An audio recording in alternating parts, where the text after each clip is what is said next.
Comencemos con nuestro primer tema, que en realidad son varios de la mañana. Montevideo está activa por estos días, muy activa, en temas clave de gestión. Conflicto con ADEOM, que rechazó, les recuerdo, el preacuerdo con la Intendencia, que ya había aprobado, el presupuesto municipal que entró a la Junta, el pedido de recursos extrapresupuestales para objetivos clave de la capital, pero que necesita mayoría en la Junta, por lo que al oficialismo hasta el momento, salvo que nos digan lo contrario, le estarían faltando unos 4 votos porque se precisan 21. El colector de Punta Carretas, que estaría llegando a su término de la vida útil. También la calidad del agua en las playas, que pasa con la normativa nacional y que pasa con la única intendencia que publica datos diariamente, que es la de Montevideo.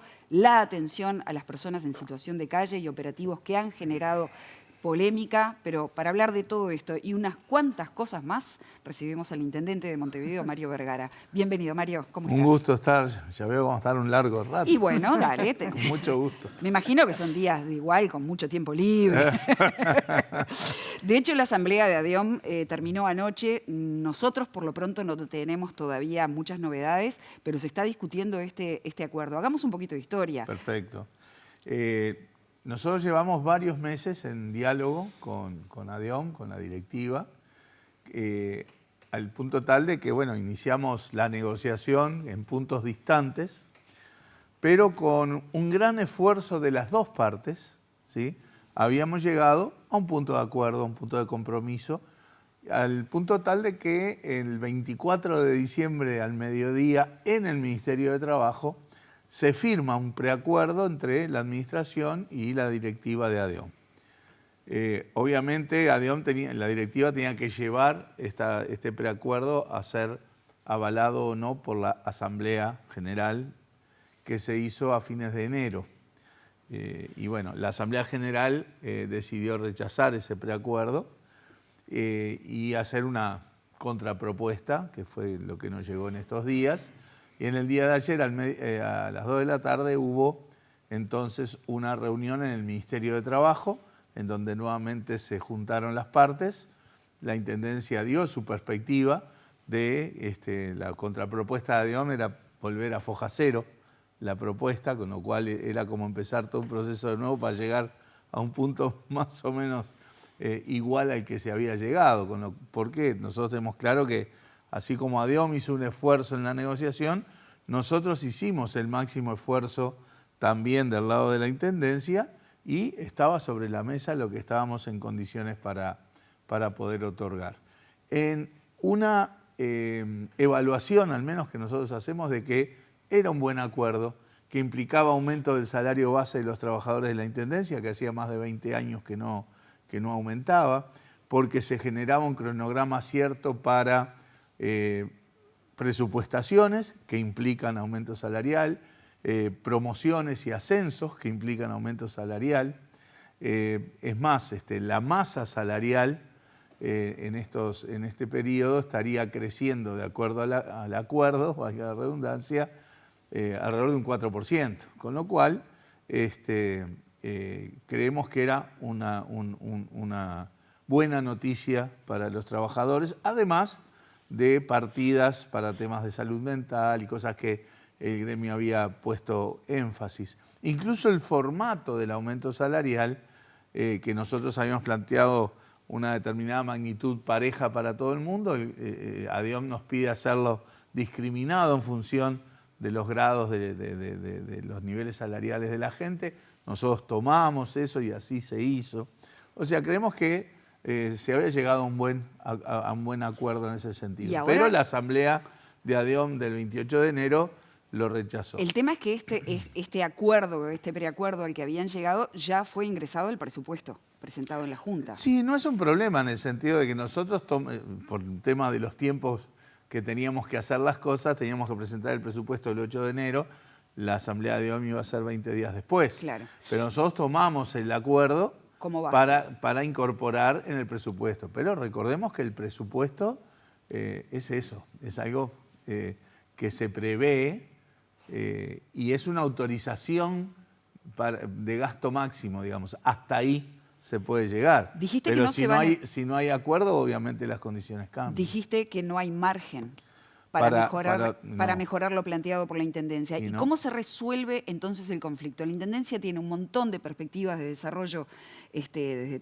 todas sus áreas para este quinquenio, pero sin trabajadores no lo puede hacer. No, ni que hablar. Nosotros aspirábamos y seguimos aspirando a tener un marco de acuerdo, a tener un convenio, porque es lo mejor para todos, da certezas y previsibilidad tanto a la administración como a los trabajadores. Esa es sigue siendo nuestra aspiración. Después de la reunión de ayer en el Ministerio, ADEOM había convocado a una asamblea de delegados y no tenemos hasta ahora noticias de qué resultados tuvo. ¿Y qué crees que pasó? ¿Qué pasó entre ese preacuerdo y esa asamblea que llevó a ADEOM a no aceptar lo acordado? Yo no es mi intención en absoluto meterme en la interna gremial, ¿verdad? Sería de muy mal tino de mi parte.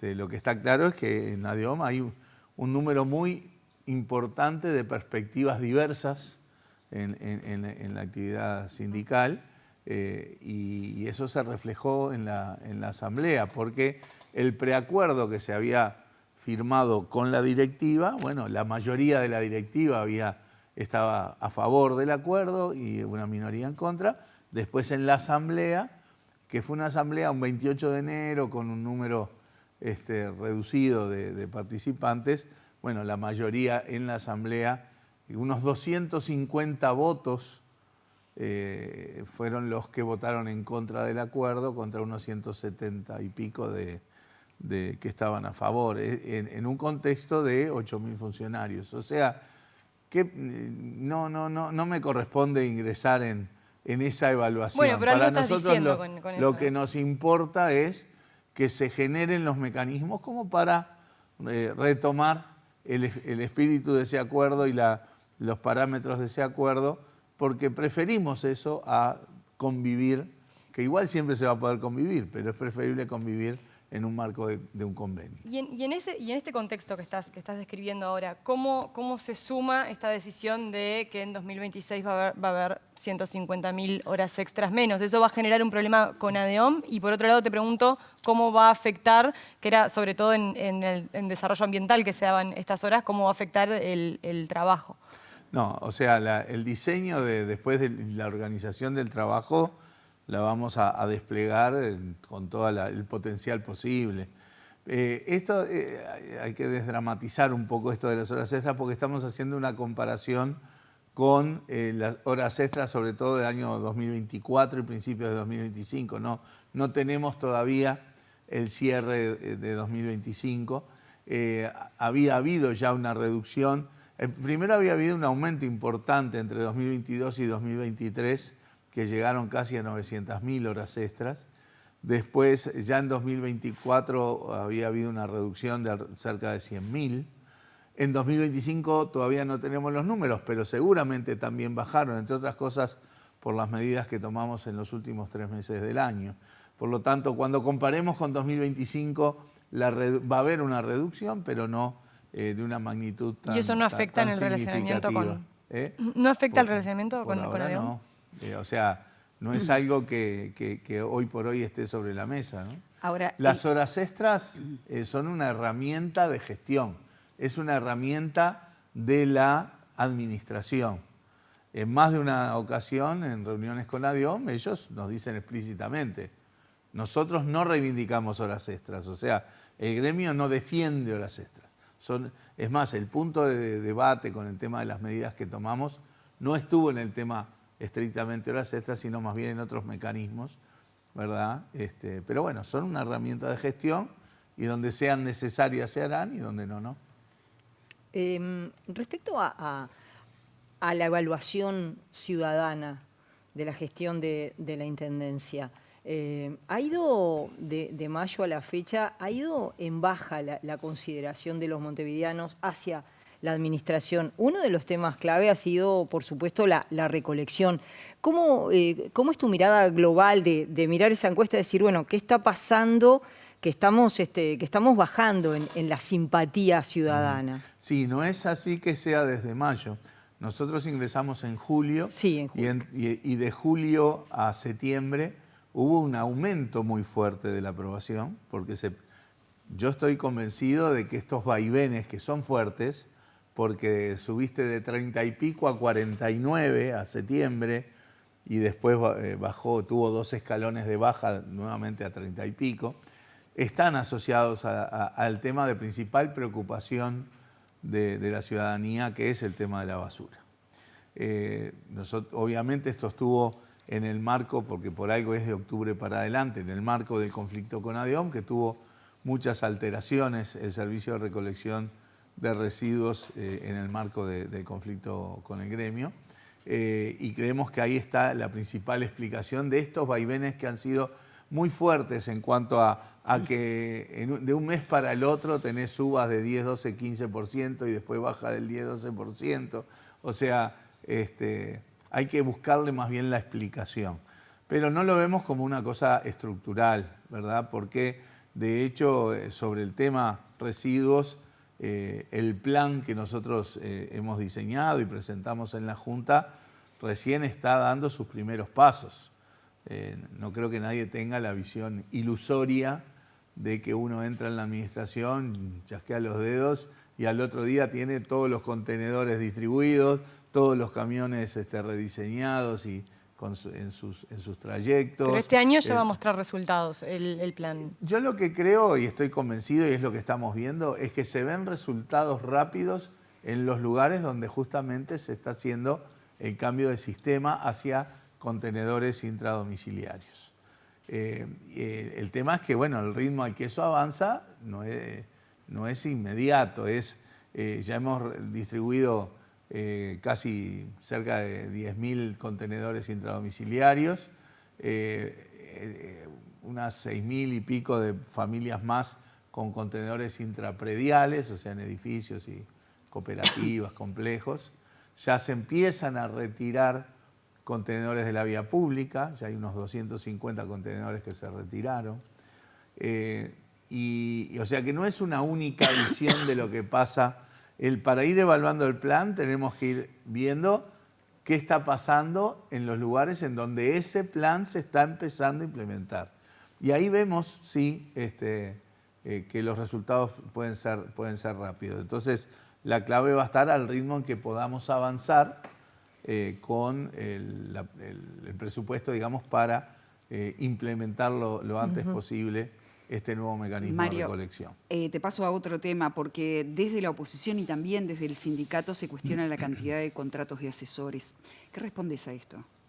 Que la verdad que es tomar cifras totalmente aisladas y arbitrarias. Hoy la Intendencia tiene contrataciones directas y en particular contrataciones de confianza política en un número menor al que tenía y con niveles remunerativos menores.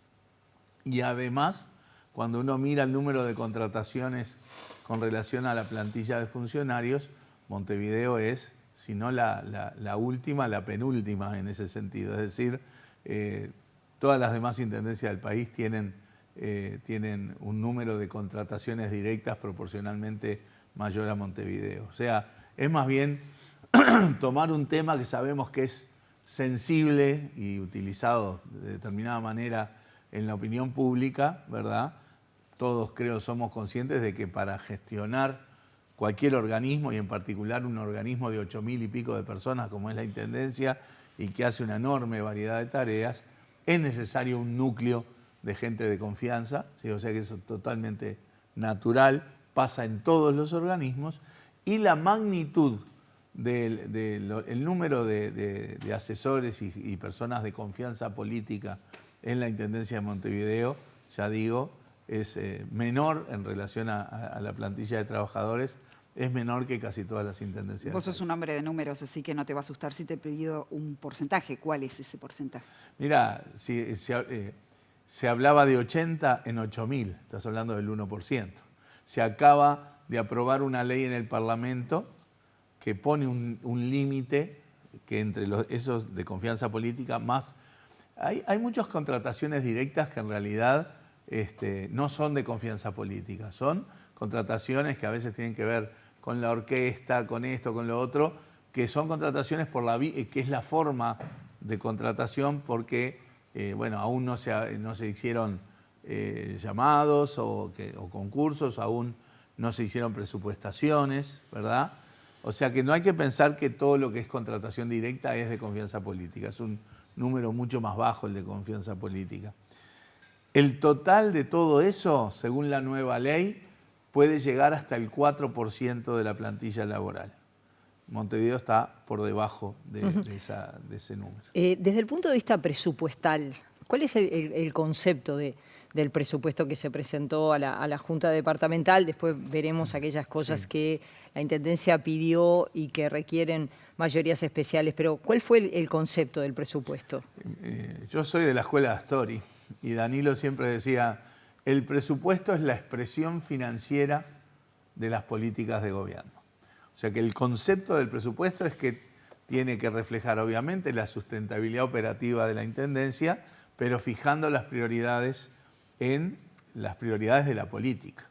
Y como dijimos en campaña y cuando asumimos, las prioridades de las políticas de la Intendencia son las que definió la gente, que está en los temas de la limpieza, de la recolección de residuos, que están los temas de la movilidad, ¿verdad? Que sostiene un montón de otras tareas que la Intendencia realiza en materia de políticas culturales, políticas sociales, turismo, policlínicas y tantas otras tareas, ¿verdad? Pero en todo caso visualizamos el presupuesto como esa plataforma financiera que da sustento a las prioridades que... Por eso cuando fuimos a la presentación del presupuesto en la Intendencia, el presupuesto no es solamente un planillado de números. Nosotros ponemos una exposición de motivos donde damos el contexto de eso y a su vez agregamos otro tomo de planificación estratégica en donde planteamos objetivos de la Intendencia, objetivos departamento por departamento, objetivos estratégicos, metas concretas en particular para el año 2026. O sea, que el presupuesto no es solo números, es también la formulación de las prioridades políticas de la Intendencia. Y hablando de esas prioridades, ya estuvimos hablando de ambiente y ahora vamos a ir a transporte, pero antes te pregunto por esto. Los tres arroyos quizá que llaman más la atención, ¿no? El arroyo Carrasco de un lado, el Pantanoso del otro, el Miguelete atravesando, que hace unas semanas hablábamos con Leonardo Herú puntualmente sobre el arroyo Carrasco porque viene desde muchos años de problemas, olores que van, que vienen, contaminación excesiva, y habló de un plan para avanzar en la limpieza ambiental de estos tres arroyos. ¿Cómo avanza eso? Lo que te dijo Herú es lo que te puedo decir yo, digamos. Es parte del plan. Tenemos sí dificultades que son estructurales en el lado del arroyo Carrasco, que además viene desde más arriba, ¿verdad? Del que desemboca en el Carrasco, el Chacarita. Obviamente es uno de los puntos en los cuales la política de desarrollo ambiental tiene foco y bueno, Leonardo tiene clara esa política, mucho más que yo, pero está claro que es un foco de preocupación. Ahora, Mario, perdón que te interrumpa. Sí. La contaminación de esos arroyos está directamente asociada a la gentrificación de esas zonas por parte de asentamientos irregulares que viven del reciclaje y que vuelcan los residuos es una parte, sí, a esos cursos de agua. Sí. ¿Hay un plan concreto ahora para que esas personas o puedan reciclar de una manera más sustentable o puedan ser trasladados a otro lugar donde no tiren a la ribera del río o de los arroyos su contaminación? Porque si no, limpiamos el arroyo, pero sí, es un está loop. claro. Son como dos problemáticas que en realidad, si bien interactúan, son diferentes y tienen dimensiones y responsabilidades diferentes, ¿verdad? El tema de los asentamientos y la relocalización de asentamientos es algo en lo cual la Intendencia participa con su cartera de tierras, participa con subsidios, participa con beneficios, con equipos técnicos, pero el eje, el órgano rector de esa política está en el Ministerio de Vivienda. Y tenemos muy buen vínculo con el Ministerio, se realojan asentamientos de manera sistemática. Es cierto que hay un número importante de asentamientos que apuntamos a lógicas de relocalización en coordinación con el Ministerio de Vivienda. Los ritmos de esos obviamente son lentos por una cuestión presupuestal sobre todo, ¿no? Pero el problema puntual que hubo a fin de año se llegó a identificar, porque en ese momento Herú decía que todavía no habían identificado por qué había tanto olor en esa zona. Es como por etapas, desaparece olor, se detecta de dónde viene. Y en ese momento decía, todavía no tenemos identificado qué es lo que está pasando en este momento en el No arroyo. tengo información es lo que te dijo Leonardo, ¿verdad? No tengo más información que esa. Lo otro es, sí, trabajo, es cierto que hay una dinámica que no contribuye a la cuestión ambiental allí, ¿no? Es un trabajo integral, el tema ambiente, el tema social, el tema de las actividades de reciclaje. En algún momento hubo un plan llamado Plan Cuenca Carrasco que participaban las dos intendencias que están relacionadas con ese problema, Montevideo y Canelones, que tenía fondos de la Unión Europea y en la que administraba de alguna manera OPP. Hubo algunas pero vuelvo un concretas. poco a la distinción anterior. El tema de esos fondos son de la magnitud asociada de repente a la cuestión ambiental. Una dimensión muy diferente sería la que apuntara a la resolución de los asentamientos, ¿no? El tema es que este plan es como de 2009, por ahí. Entonces ya en 2009 estaba identificado el problema. El problema era, tenemos gran parte de la contaminación de esos cursos de agua asociados a la vivienda precaria y a las formas de vida de la gente de esa vivienda. Y había más cosas, ¿no? Porque en aquellas épocas, incluso antes, había industrias que volcaban También, residuos. el cuero. En la situación, porque tampoco podemos También. hacer este razonamiento dejando implícito que acá está igual que hace 20 años, y no es así. La situación del arroyo Carrasco en particular hace 20, 25 años era mucho más tenebrosa de la que es hoy.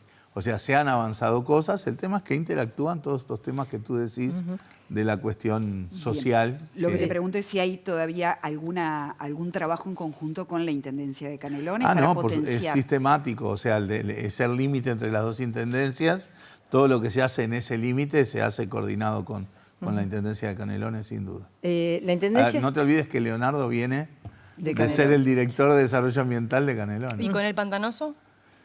No tengo novedad concreta sobre el Pantanoso, o sea que ahí me remito a lo que te haya respondido Leonardo. Respecto a la relación con la oposición en la Junta Departamental, dado que el Frente Amplio, la Intendencia, prevé pedir recursos extrapresupuestales, por ejemplo, para el tema de limpieza, ¿cómo definís esa relación? Y también leí por allí que el presidente del Partido Nacional, Álvaro Delgado, preveía pedirte una reunión, reunirse contigo, expresar cuál es la visión desde el Partido Nacional de la Intendencia, de la gestión de Montevideo. ¿Cómo definirías esa relación? Bien, nosotros estamos en un talante de mano tendida con todos los partidos en la Junta Departamental. Nosotros fuimos cuando los ediles asumieron, fuimos a presentar el plan principal de desarrollo ambiental a la propia Junta, fuimos cuando se nos convocó, vamos a todas las comisiones que se convocan desde la Junta, hicimos toda la recorrida, ¿verdad?, departamento a departamento a la hora de la rendición de cuentas del periodo anterior, y ya comenzó el desfile, en el buen sentido, de todos los directores de departamento de la Intendencia ahora presentando la formulación del presupuesto. Nosotros hemos construido en la Intendencia un ámbito de coordinación institucional, uno de cuyos roles es el vínculo permanente con la Junta y con todos los partidos de la Junta. Y eso está ocurriendo, hay diálogo permanente. Yo te diría que nosotros trasladamos con altísimos niveles de transparencia toda la información que tiene que ver con la Intendencia y que se nos solicita a raudales desde la Junta Departamental. Por lo tanto, nosotros procuramos generar las mejores condiciones y la mayor profundidad posible en el diálogo. Son 4 votos que se necesitan. Sí, de pero la oposición. yo más que medirlo en un número de votos, que Pero obviamente esos son el número mínimo de votos que necesitamos de la oposición para aprobar. Para entrar en ese tema, yo les voy a pedir 2 minutitos de introducción, digamos. Sí, sí. Nosotros formulamos presupuesto con las prioridades claras. Y por lo tanto en el presupuesto hay un montón de financiamiento para estas políticas de desarrollo ambiental, de movilidad, de cultura, de políticas sociales, de salud, etcétera, etcétera, de turismo. Hay.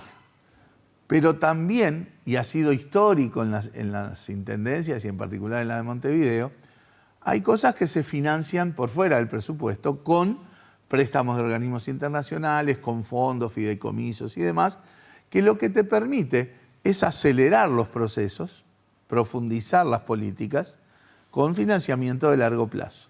Cosa que además conceptualmente está bien, porque si vos vas a financiar, lo mismo a nivel de gobierno nacional, financiás rutas que duran X años, bueno, no tiene por qué financiarse en este periodo, sino que se estira, digamos, la financiación más o menos asociada a la duración, dentro de lo posible, de amortización de las obras. En estas cosas pasa un poco lo mismo. Nosotros queremos financiamientos por fuera del presupuesto para los temas que todos dijimos en la campaña electoral que teníamos que hacer. Limpieza, saneamiento, calle, vereda y bueno, y agregamos revitalización de la ciudad vieja. Si todos en la campaña estábamos de acuerdo de que todo eso es lo que había que hacer, bueno, hagámoslo entre todos. Nosotros vamos a estar proponiendo una propuesta a los municipios y a los ediles de la Junta, una propuesta de cada uno de estos 5 temas, que son los que vamos a solicitar en la medida de lo posible financiamientos de organismos internacionales o de fondos de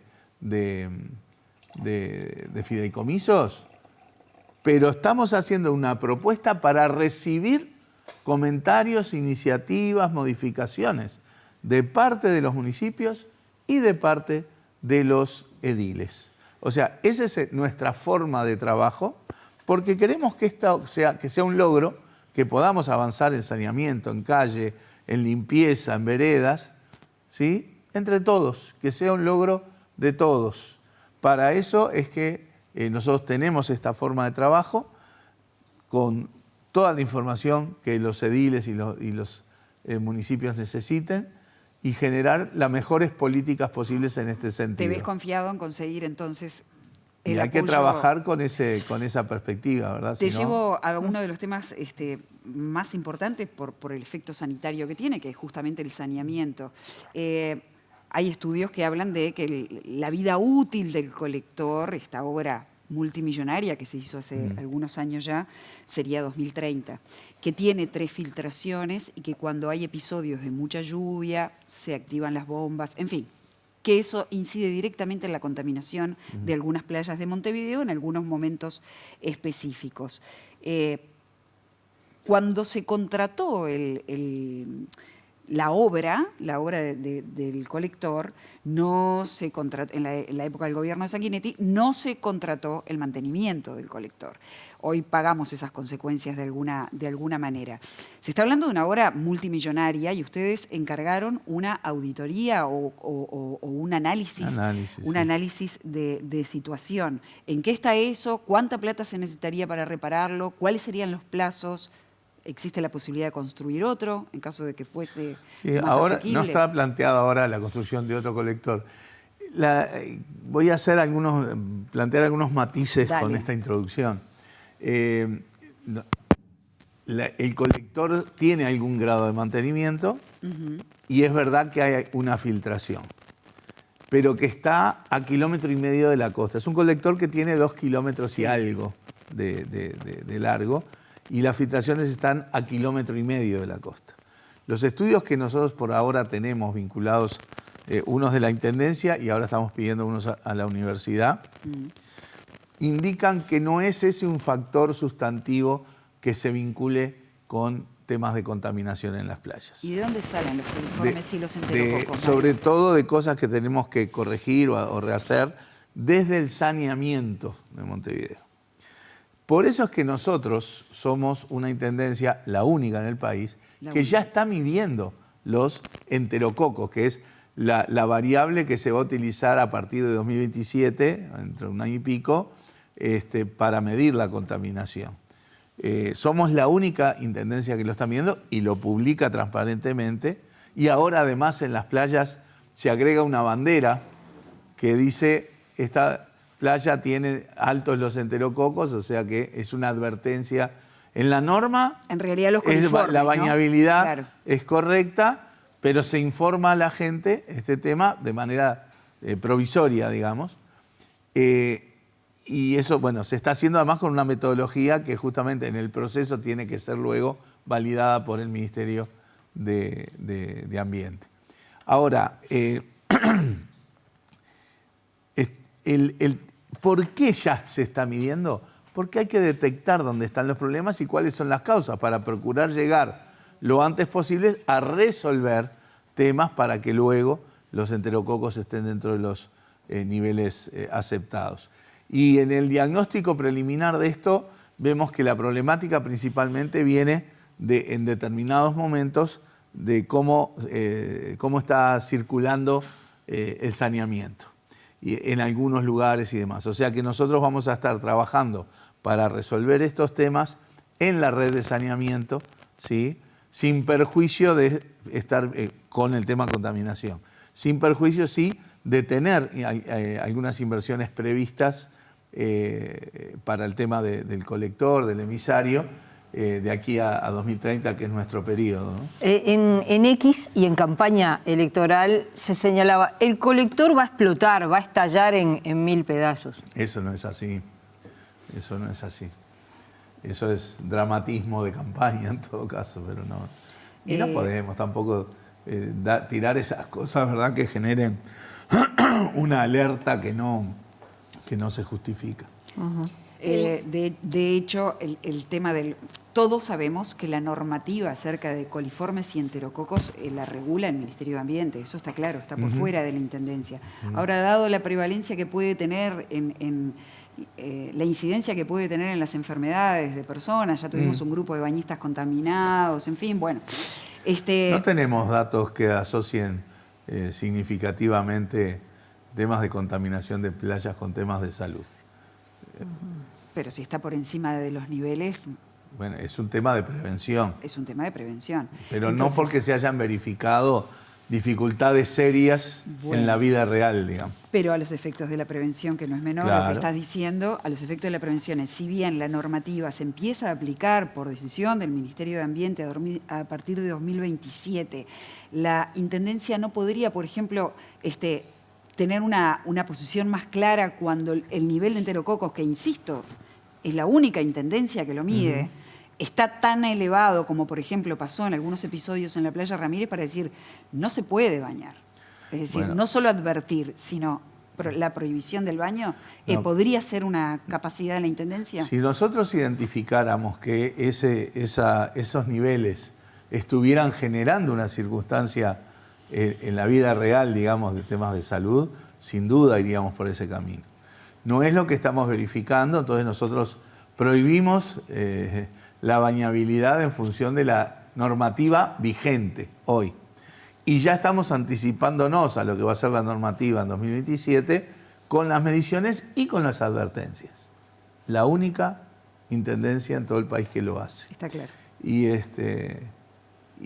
bueno, esa es un poco la perspectiva que tenemos.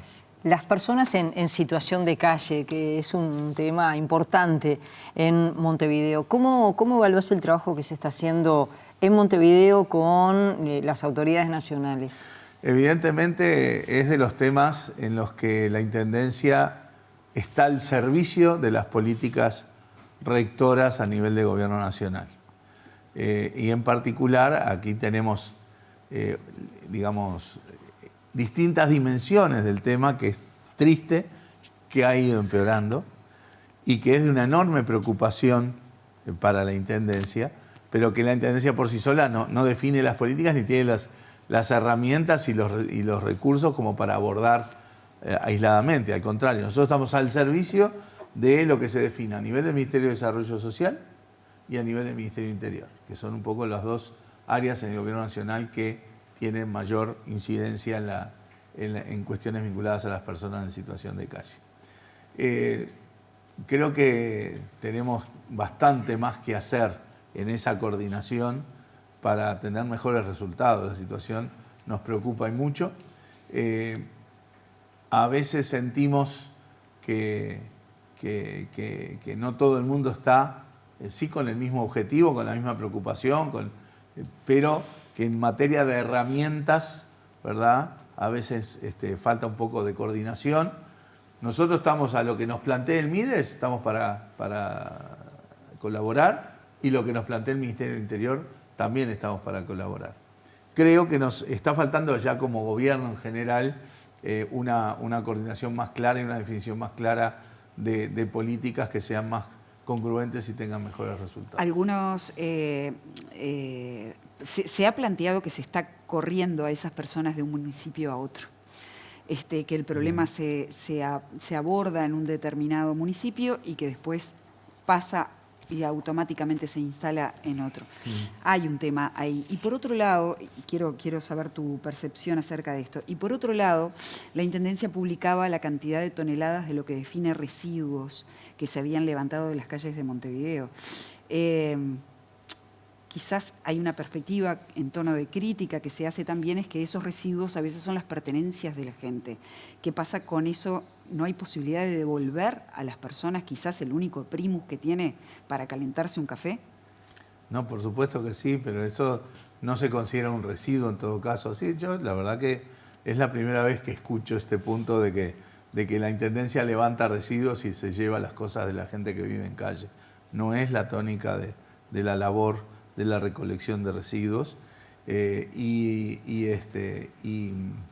introdujiste con otro tema que ahora se me fue. El traslado de un municipio a otro. Ni que hablar que la solución del tema no pasa por decir, no los quiero ver aunque estén en otro lado. Eso que a veces uno escuchó incluso en campaña, cosas por el estilo, ¿no?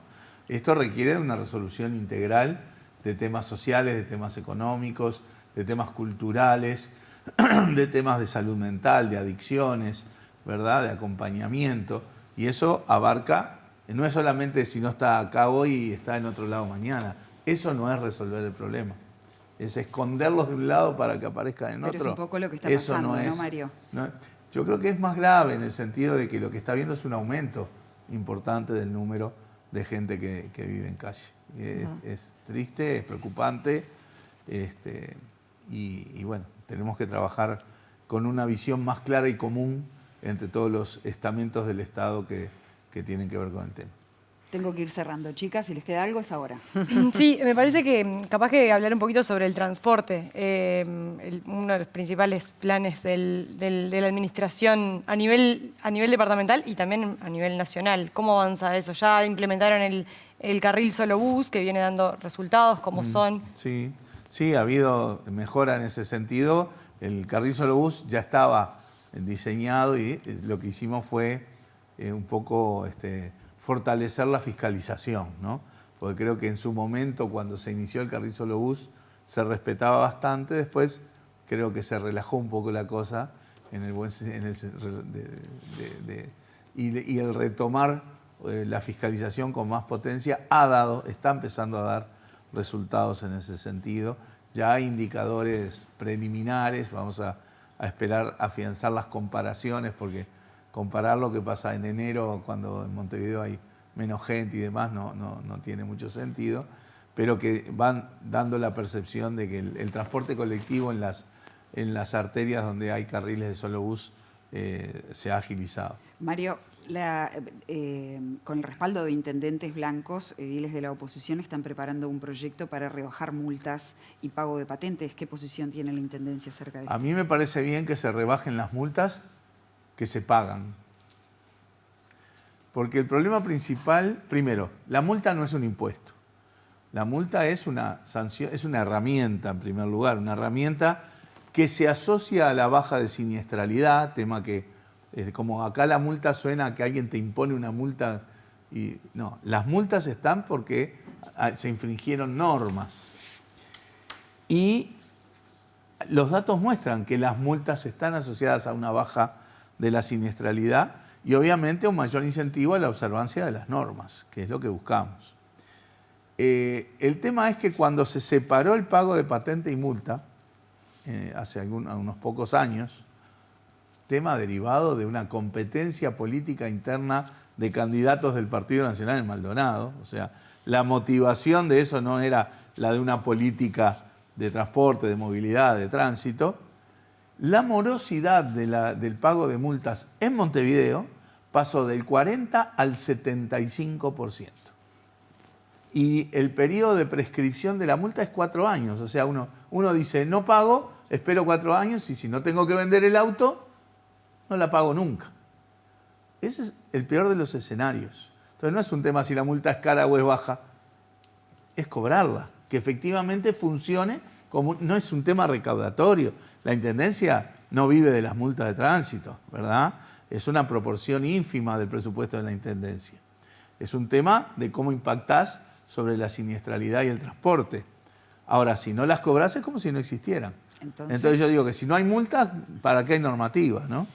Entonces yo creo que en ese contexto, primero, estamos retomando el esquema de que las multas tiendan a ser pagadas nuevamente con la patente. Eso ya fue un acuerdo en el Congreso de Intendentes y es un mecanismo que ya está habilitado por ley. Y lo otro es que tenemos que buscar un buen diseño, un mejor diseño. Bajar el precio de las multas al barrer, yo no le veo qué ventaja va a tener eso, sobre todo cuando el 75% de las multas no se pagan. Entonces, lo que de repente podemos pensar es, te bajo la multa si la pagás antes. Ya hay países que funciona así. Es más, hay países en donde te ponen el cosito de la multa del auto y te dice, si lo pagan en 48 horas es tanto, si lo pagan una semana es tanto, si lo pagan un mes es tanto, y si lo pagan un año es tanto. ¿Y eso es implementable acá? ¿Y por qué no? ¿Pero lo estás pensando para implementar en el corto plazo? Esta discusión a nivel del Congreso de Intendentes está recién iniciándose, pero nuestra perspectiva es esa. Porque bajar al barrer el valor de las multas, cuando las multas prácticamente no se cobran, vamos a entender, las multas son importantes, no de la misma manera en los 19 departamentos, ¿verdad? Acá tenés Montevideo, tenés Canelones, tenés Maldonado, Colonia, algún departamento más. En los demás eso pesa poco y nada. Entonces, un planteo, creo yo, de bajar las multas al barrer, creo que no agrega nada y a veces suena más un tema de postura política más que de resolución del tema del tránsito. Creo que es razonable decir, bueno, tengamos este mecanismo donde yo te bajo el valor de la multa en la medida en que cumplas con el pago de la multa. Y eso me parece que tiene realmente ventajas. Mario Vergara, intendente de Montevideo, la seguimos. Con mucho gusto.